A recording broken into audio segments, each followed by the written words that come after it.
Have you ever been around someone who is, well, undeniably brilliant, a walking encyclopedia, Yeah. but they seem to just consistently hit social roadblocks? Yeah, I think we've all seen that. Or maybe you've watched a team packed with really high IQ people completely stumble. Right. Not because they lacked the smarts, but because, well, they just couldn't seem to communicate or read the room or navigate conflict. It happens surprisingly often. It's a surprisingly common scenario, actually, and it points to this crucial, often underestimated dimension of intelligence.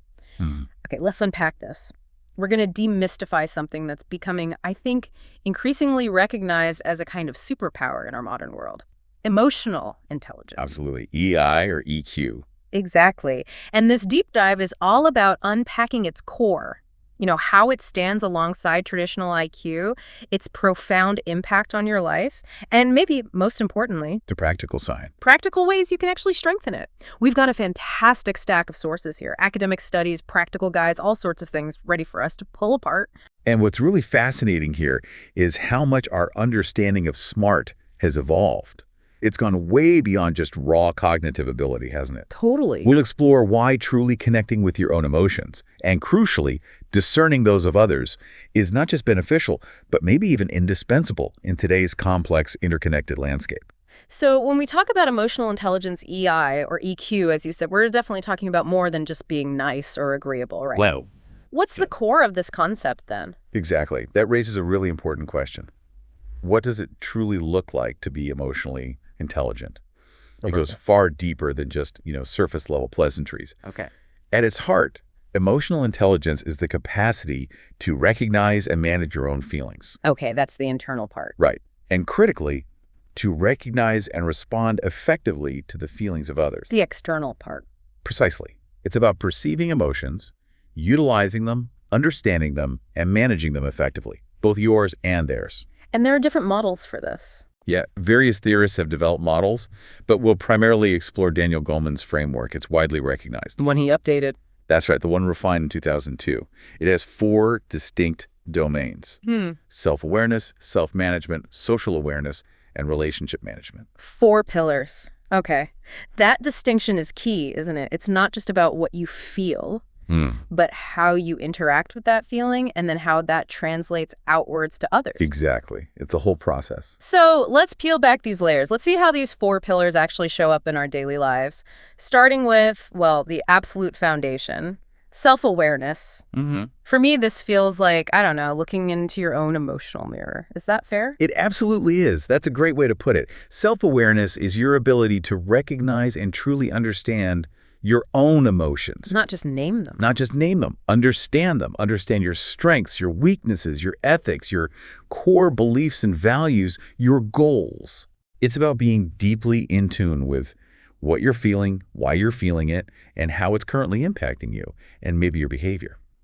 So beyond just labeling an emotion, like, okay, I'm angry, what does true self-awareness look like in practice? How does it actually help us move forward?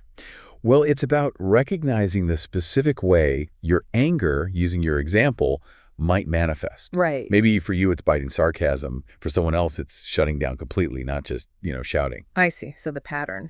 Exactly. Understanding those subtle, often unconscious behavioral patterns and how they ripple through your day, that's what allows you to then manage them later. Okay. And a crucial part of this, especially today, in our hyper-connected world with all the opinion bubbles, is actively questioning your own opinions. How so? It's about intentionally seeking out the other side of the story, engaging with ideas that challenge your views, being genuinely receptive to new perspectives. That sounds less like emotion and more like critical thinking. Well, yes, but it's also emotional humility, isn't it? Being open to the idea that your perspective isn't the only valid one. Ah, okay. I get that. Emotional humility. Nice. And finally, a big piece is understanding your core motivations, what really drives you. Your why. Your why, exactly. Keeping that deep why in mind, especially when you're facing adversity, can be like this invisible engine that pushes you through. Right. It's also about reconnecting with your raw core emotions, actually noticing the physical sensations that come with them. Like the knot in your stomach. Precisely. The knot in your stomach, tightness in your chest, whatever it is for you. Paying attention to those physical cues and letting them factor into your decision-making, rather than just trying to ignore them or push them aside. That's powerful, really recognizing your own unique emotional blueprint. Okay, so once we've done that, which sounds like incredibly tough work, actually, It can be. of truly understanding our own inner landscape, our triggers, our values, our default responses, the real test, maybe, and the next crucial pillar becomes self-management. That's right. It's one thing to know you're feeling overwhelmed. It's another thing entirely to choose how you respond to that feeling, isn't it? Precisely. That's self-management in a nutshell. It's the ability to cope with and, crucially, control your own emotions, your wishes, your impulses, your behavior in all sorts of situations. Controlling impulses. That sounds key. It is. It involves things like delaying gratification, adapting well to unexpected changes, and just maintaining a kind of calm inner compass, even when things get chaotic. So when that emotional wave is building, you feel the anger rising or the anxiety kicking in. What's a practical, immediate step we can take? Something to engage this self-management in the moment, not just planning to meditate later. Okay, yeah. A great in-the-moment tool is what Dr. Eva Selhub calls the 6-second pause. 6 seconds. Why 6? Before reacting, especially in emotionally charged situations, you consciously pause for about 6 seconds. Apparently, that's roughly the time it takes for those initial intense emotion chemicals, like adrenaline, to dissipate a bit. So it gives your rational brain a chance to catch up. Exactly. It lets your prefrontal cortex start to re-engage. It's almost like a physiological hack to prevent what they call an amygdala hijack. Okay, the 6-second pause. I like that. What else? Beyond that specific pause, it's also about proactively building in strategic breaks. Right. Well, it could be a focused breathing exercise, even just for a minute, or finding a few minutes of quiet. Or sometimes it's consciously stepping away from a triggering situation physically if you can. Taking space. Taking space. And mindset plays a huge role too. Maintaining an optimistic outlook is really crucial for self-management. Seeing the glass half full. Kinda, yeah. Yeah. Trying to frame problems as learning opportunities, not just disasters. Yeah. And consciously surrounding yourself with positive, well-motivated people can make a big difference. Who you hang out with matters. It really does. Oh. And, staying curious. Lifelong learning fuels your mind, keeps you adaptable. Okay, but here's a question. Is the goal here to not feel negative emotions, to suppress them? Great point. No, absolutely not. This is a critical nuance. Managing emotions is about balance, not suppression. Why not suppression? Sometimes it feels easier. Because suppressing feelings is actually unhealthy. It's counterproductive, especially if you're trying to lead or build relationships. And it seriously limits your empathy and your ability to understand others. So feeling the feelings is okay. It's more than okay. It's necessary. Every feeling, even the uncomfortable ones, has value. It offers some kind of message, some information. The goal is to manage your reaction to the feeling, not eliminate the feeling itself. Balance, not suppression. Got it. That distinction is absolutely vital. It's about harnessing the emotion, not burying it. Okay, so moving beyond ourselves now, the third pillar is social awareness. This is where we start really connecting with others, right? Recognizing their emotional landscape. Indeed. Social awareness is your capacity to recognize and accurately interpret the nonverbal cues and emotions of other people. Reading the room. Reading the room, exactly. But also understanding what might be truly going on beneath the surface for an individual. This domain covers things like empathy, what's called organizational awareness, understanding the political or social currents in a group, and a service orientation. Empathy comes up a lot. But what does it really look like when someone has high social awareness? What are they actually doing that maybe others aren't? Well, emotionally intelligent people don't just sympathize like, oh, that's too bad. They can genuinely read others. Oh. They're observing subtle social and emotional cues, tone of voice, posture, micro-expressions sometimes to try and understand what someone might be experiencing, even if their words are saying something different. Like when someone says, I'm fine, but clearly isn't. Exactly like that. Yeah. They can often predict how someone might react emotionally, which helps them navigate interactions more smoothly and avoid causing unintentional hurt. And this ties into nonverbal communication. Massively. You often hear the statistic that something like 90% of communication is nonverbal. Yeah, I've heard that. Is it really that high? Well, the exact percentage is debated.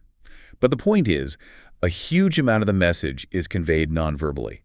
Messages are constantly being sent even in silence. So your body language. Your body language, your facial expressions. That clenched jaw while you're insisting, I'm fine, or the way someone subtly shifts away when a certain topic comes up. These things signal true feelings much more clearly than words sometimes. Okay, so social awareness is about reading those signals in others. Yes, but also about being acutely aware of the nonverbal messages you are transmitting. Are your nonverbals aligned with your words? Ah, self-awareness meets social awareness. Exactly. And what's truly transformative here, and maybe a little unnerving, is the concept of emotional contagion. Contagion, like catching a cold. In a way, yes. A landmark 2002 study by Sigal Barsad demonstrated pretty convincingly that our emotions can literally spread from person to person within a group. Wow. Yeah, it can influence everything from how cooperative people are to how much conflict arises. Imagine a leader's unmanaged anxiety unintentionally permeating their entire team. Making everyone else anxious too. Precisely. Or conversely, how one person's genuine enthusiasm can lift a whole group. That's powerful. The idea that our emotions aren't just personal bubbles, but they actually kind of leak out and affect others. They absolutely do. It gives a whole new weight to the idea of setting the tone, doesn't it? It really does. Which naturally brings us to the final pillar, relationship management. Mm-hmm. So how do we use all this self-awareness and social awareness we've hopefully cultivated to build stronger, more resilient connections with people? Right. Relationship management is essentially about strategically leveraging your awareness of your own emotions and others' emotions to manage interactions successfully. So it's the application phase. You could say that. It's about using emotional information to foster robust, productive interpersonal connections. Okay, so it's not just about sensing emotions anymore, but actively shaping interactions and maybe even outcomes. Precisely. And this shows up in several key ways in practice. First, effective communication. Which is more than just talking clearly. Much more. Emotionally intelligent individuals aren't just good speakers. They tend to be incredibly good listeners. They make others feel genuinely heard. That's huge. It is. They're skilled at the give and take of real conversation. They can deal with difficult issues directly, but usually with sensitivity, and they work to foster genuinely open dialogue. And that helps with disagreements. Absolutely. This naturally leads to better conflict resolution. Arguments become less painful, more manageable, because people can navigate disagreements without just lashing out or completely shutting down. Because they understand their own triggers and can read the other person's state. Exactly. They also tend to excel at building bonds, cultivating extensive informal networks, seeking out mutually beneficial relationships, building genuine rapport, fostering personal friendships. How do they do that? Any tips? Well, one simple but effective approach is to consciously open yourself up a bit. When someone shares an experience, listen deeply, and then maybe connect it with a similar experience of your own. It creates a point of genuine shared understanding. Vulnerability builds connection. It often does. Relationship management also involves developing others, noticing what support or growth someone might need, mentoring, coaching, giving appropriate praise and rewards. Seeing potential in others. Yes. And critically, in today's world, it means leveraging diversity, seeing differences not as threats, but as opportunities for creativity and growth. How does EQ help there? Because it involves actively confronting bias and intolerance, both in yourself and others. It means respecting diverse worldviews by trying to understand the emotional underpinnings and values behind different perspectives, not just the surface arguments. Wow. That's a really comprehensive framework. It really highlights how interconnected our inner emotional world is with our outer social one, doesn't it? Absolutely. They feed into each other constantly. Which brings us neatly to that long-standing debate, EQ versus IQ. For so long, IQ was seen as the measure, the singular score for intelligence, the ultimate predictor of success. It absolutely was the dominant view for a long time. IQ, intelligence quotient, it's a standardized score, measures cognitive mental ability, coined way back in 1912 by William Stern. Right, focusing on analytical thinking, logic, abstract reasoning, that kind of stuff. Exactly. Whereas EQ, as we've been discussing, zeroes in on these emotional and interpersonal skills. And while a high IQ was, historically the gold standard, the research over the past few decades has really shifted that perspective, hasn't it? Oh, significantly so. I mean, research over the past 40 years or so consistently shows that EQ is equally important, and in some contexts, arguably more important. More important, how so? Particularly in how we treat ourselves and others, and how effectively we manage our emotions day to day. Daniel Goleman, who we mentioned, a real pioneer in popularizing EQ, provocatively states, "What really matters for success, character, happiness, and lifelong achievements is a definite set of emotional skills." That's a bold claim. It is, and you see it reflected in the workplace. While you generally need adequate IQ and EQ for good performance and communication, Sure, you need both. you do. Oh. But it's compelling that one survey found 71% of employers actually value EQ over IQ when it comes to hiring and promoting decisions. 71%? That's huge. It suggests they see EQ as critical for leadership, teamwork, and navigating the complexities of the modern workplace. And then outside of work, in our personal relationships, our social lives, you could easily argue that EQ often takes precedence over IQ there. I think of someone like Steve Jobs. You know, he clearly had incredible visionary thinking, high IQ, right? Undeniably. But his ability to captivate people, to inspire them, to deeply motivate his teams, that feels like high EQ in action, doesn't it? That unique combination. That's a perfect example. His success wasn't just about his raw intellect. It was profoundly amplified by his ability to connect with and move people emotionally. Yeah. It's a powerful illustration of how they complement each other and how EQ can be that critical differentiator that really drives impact and fosters true leadership, not just management. Okay, so given all this, why does cultivating emotional intelligence truly matter? Let's nail down the tangible impacts, the benefits we can actually see in our lives, both professionally and personally. The benefits are incredibly far-reaching, really. Professionally, higher emotional intelligence directly enhances team cohesion. It builds deep trust in the workplace. Because people communicate better. Exactly. Emotionally intelligent people are better at communicating clearly, resolving conflict constructively, and making others feel genuinely heard and valued. We know managers with higher EI enjoy significantly better relationships with their staff, less turnover, higher morale. Makes sense. What about decisions? It also dramatically improves managerial decision-making. It leads to more balanced, thoughtful, and ultimately effective choices. How? Because it helps leaders recognize when strong emotions, maybe their own frustration or the team's anxiety might be clouding judgment. It allows for what they call reality testing. Stepping back and checking assumptions. Precisely. Preventing emotional biases from leading to, say, unnecessary workplace tension or poor strategic calls. Ultimately, leaders with strong EQ inspire their teams. They foster innovation, build real cohesion, because they understand the emotional drivers of their people. They know what makes them tick. And they can tailor their approach to genuinely ignite passion and commitment, not just demand compliance. Okay, that covers the professional side well, but what about our personal lives, our relationships, our overall well-being? This is where it gets really interesting for me. Absolutely. And the impact here is arguably even more profound. Emotionally intelligent people tend to build profoundly healthier relationships. How so? What does that look like? Well, they navigate disagreements without just resorting to lashing out or completely shutting down. They learn to show up for each other emotionally. They can express their own feelings more constructively. Less drama. Often, yes. Or at least the drama is handled better. And interestingly, they often develop an ability to understand their partner's or friend's emotional needs without them even needing to be explicitly spelled out all the time. Like that Jordan and Alex example you mentioned earlier. Exactly. Jordan listened to Alex describe a truly awful day at work. Instead of offering solutions, Jordan just validated the feeling, saying something simple like, "Wow, that sounds like a really heavy day. No wonder you're feeling overwhelmed." And Alex's reaction? Alex visibly teared up, apparently, just finally feeling truly understood. That single moment of effective empathy, that validation, It changed things. it reportedly transformed their conversations afterwards. Future arguments became more manageable, less painful, because that foundation of understanding was there. That's a powerful illustration of empathy in action, isn't it? Just validating the feeling. It really is. And beyond relationships, this translates directly into our own mental health. Higher EI directly leads to better mental health outcomes. We see significantly reduced stress, anxiety, and depression in people with higher emotional intelligence. Why is that? Because they're simply better equipped to recognize and manage their own difficult emotions.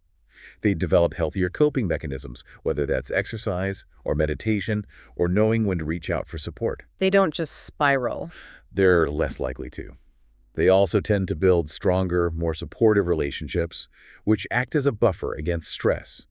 And they're often better at prioritizing basic self-care, like getting enough sleep or decent nutrition, because they recognize the impact on their emotional state.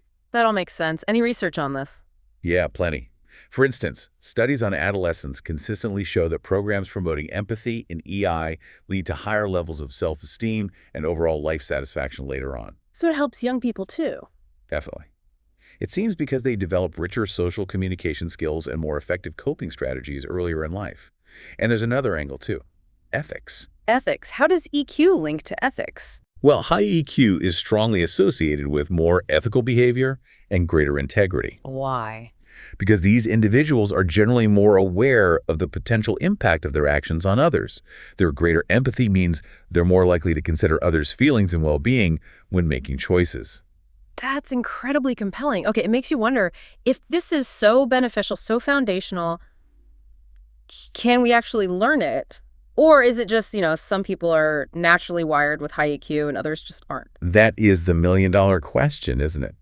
And the incredibly good news is that emotional intelligence is not a fixed trait you're just born with. Really? Really, it's very much a skill, or perhaps a set of skills. And like any skill, it can be learned and strengthened with consistent practice. So you're not stuck with the EQ you have now? Not at all. And interestingly, contrary to some beliefs about intelligence, EQ actually tends to increase with age and experience for many people. Okay, that's encouraging. But it doesn't just happen automatically. No, it generally requires conscious effort. It takes personal motivation. You have to want to develop it. Yeah. It requires extensive practice, getting objective feedback somehow, and consistent reinforcement over time. It's work. Okay, so for listeners thinking, all right, I'm sold, I want to start building this, what are some concrete strategies, some daily habits maybe, that we can begin to cultivate our EQ? Yeah, there are several powerful daily habits you can integrate pretty easily. First, something really simple. Conscious breathing, It's just breathing. but doing it deliberately. Take deep, slow breaths, maybe inhaling for 4 counts, holding gently for 1, and exhaling slowly for 5 counts. What does that do? It's not just about relaxation, though. It helps with that. Physiologically, it actively stimulates your parasympathetic nervous system, the rest and digest system, which directly counteracts the stress response and helps you access your rational thinking brain. Okay, conscious breathing. What else? Another powerful technique is cognitive reappraisal. Sounds fancy. What is it? It's consciously changing your perspective on situations, actively working to view challenges not just as threats, but as potential opportunities for learning or growth. It's about reframing the narrative in your head. Turning lemons into lemonade, kind of. Sort of, yeah. But actively, consciously choosing that reframe. Strategic distancing can also be incredibly helpful. Which we mentioned earlier, stepping away. Exactly. Temporarily removing yourself, Yeah. physically or even just mentally, from triggering situations. It gives you space to regain composure and perspective before you react impulsively. Okay. And, crucially, don't underestimate the power of taking care of your physical well-being. Sleep, exercise, food. Absolutely. Mm-hmm. Prioritize sleep, and we're really talking a consistent 7+ hours for most adults, regular exercise, even just 30 minutes daily, proper nutrition. These things profoundly impact your brain chemistry and therefore your capacity for emotional regulation. It's all connected. It really is. Your physical state is the foundation for your emotional state. Those are fantastic, actionable starting points. Much better than just generic advice like be more self-aware. Right. Are there any sort of structured approaches or mental frameworks that maybe tie these ideas together for more practical, day-to-day EQ application? Yes, definitely. Dr. Eva Selhub, who I mentioned earlier, the medical doctor, focused on holistic wellness outlines, 4 really practical pillars for applying EQ. Okay, let's hear them. First, the one we touched on, the 6-second pause, that crucial buffer moment before reacting. Got it. Second, what she calls the control assessment. This is huge. Clearly separate what you actually can control in a situation from what you absolutely cannot. And focus only on what you can control. Exactly. Pour your energy exclusively into the former. This dramatically reduces anxiety and makes your actions much more effective. Stop wasting energy on things you can't change. Okay, control assessment. What's third? Third is the emotional audit.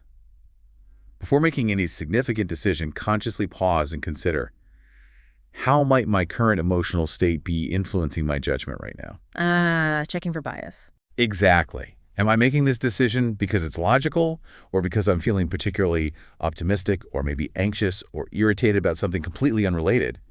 It prevents that emotional spillover. That's smart. And the last one, and finally, the growth perspective. This echoes the cognitive reappraisal idea. Consistently, deliberately view setbacks not as failures, but as invaluable learning opportunities. Every mistake is data. Pretty much. What can I learn from this? How can I adapt next time? This is the absolute bedrock of building resilience and maintaining momentum, even when things get tough. Pause, control, audit, growth. I like that. And ultimately, underpinning all of these is regular mindfulness practice. Meditation and things like that. It can be formal meditation, yes, or just moments of mindful attention throughout the day. Regular practice fundamentally strengthens your ability to respond thoughtfully rather than reactively, even in really challenging circumstances. It literally changes how your brain processes emotional information over time. That truly brings it all together, doesn't it? From understanding ourselves at this deeper level. To actually transforming our relationships, enhancing our work lives, improving our overall well-being. We've covered quite a bit today. We have. We looked at what emotional intelligence actually is, explored those 4 key pillars: self-awareness, self-management, social awareness, relationship management. We compared its crucial role against traditional IQ. Yeah. Delved into its profound impact on both professional success and personal fulfillment, and most importantly, hopefully armed you, the listener, with some practical, insightful ways to actually develop it. It's an ongoing journey, for sure. Definitely. But here's where it gets really interesting, I think, as a final thought. Okay. If we truly accept that emotions are contagious, as that research suggested, Right. and if we accept that emotional intelligence is a skill that can be intentionally learned and strengthened, Which it is. Then what ripple effect could your deliberate, conscious emotional growth actually have? Not just on you, but on the people immediately around you, your family, your colleagues, your friends, and maybe even on the larger communities and the complex challenges we all face. that's a powerful question. If we connect this to the bigger picture, just imagine for a moment. Imagine a world where every decision, from the really personal choices we make every day, right up to the global policies we try to craft, isn't just informed by cold logic. Important as that is. Important as that is, of course. But imagine if it was also informed by a deep, a nuanced understanding of the emotional impact on everyone involved. This raises, I think, a really important question for all of us. What untapped potential does that kind of emotionally intelligent approach unlock for our shared future?